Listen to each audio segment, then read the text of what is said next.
La presse internationale maintenant avec Géraldine Vossner.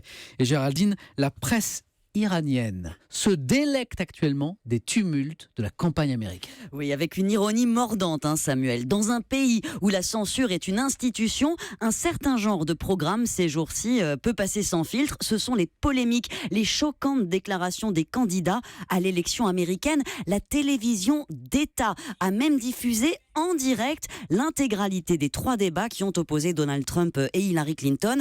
La raison, l'ayatollah Khomeini l'a détaillé en fin de semaine avec un argumentaire au vitriol, repris dans tous les journaux. Ce spectacle expose l'étendue des crimes américains, leur débâcle, je cite l'ayatollah, ce qu'ils ont dit ces dernières semaines sur des sujets immoraux suffit à discréditer leur démocratie. Donc Géraldine, c'est la campagne américaine qui devient elle-même un instrument de propagande. C'est un comble. Ouais, imaginez ce qu'on a pensé en Iran en entendant Trump se vanter de saisir les femmes par leurs parties intimes, car on l'a entendu, comme toutes les accusations de corruption de Madame Clinton, ces millions de dollars que sa fondation a reçus de l'ennemi juré, l'Arabie Saoudite. L'Amérique est dépeinte comme plongée dans une crise profonde et ces mots sont exacerbés. Un pays qui écrase ses classes populaires, qui maltraite ses minorités, où les gens s'entretuent, décrit le Javan Online, proche du pouvoir. La campagne elle-même serait prétexte à tous les excès. Le soir des résultats, tenez, les journalistes vont devoir payer des milliers de dollars juste pour avoir Internet à la soirée d'Hillary.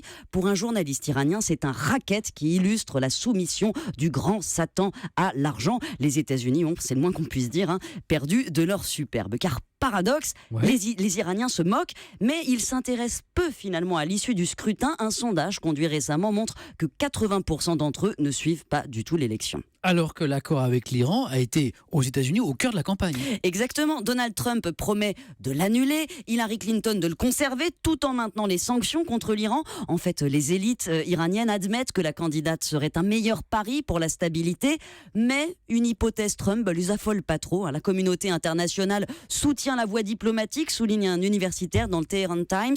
Trump serait bien seul. En fait, ces moqueries, cette indifférence iranienne souligne aussi une réalité, la perte d'influence des États-Unis dans le monde. Voilà, les résultats de cette présidentielle américaine, c'est bien sûr à suivre en direct grâce à une matinale exceptionnelle mercredi matin de 3h à 9h avec l'ami Thomas Soto qui vient de nous rejoindre et il sera en direct de New York.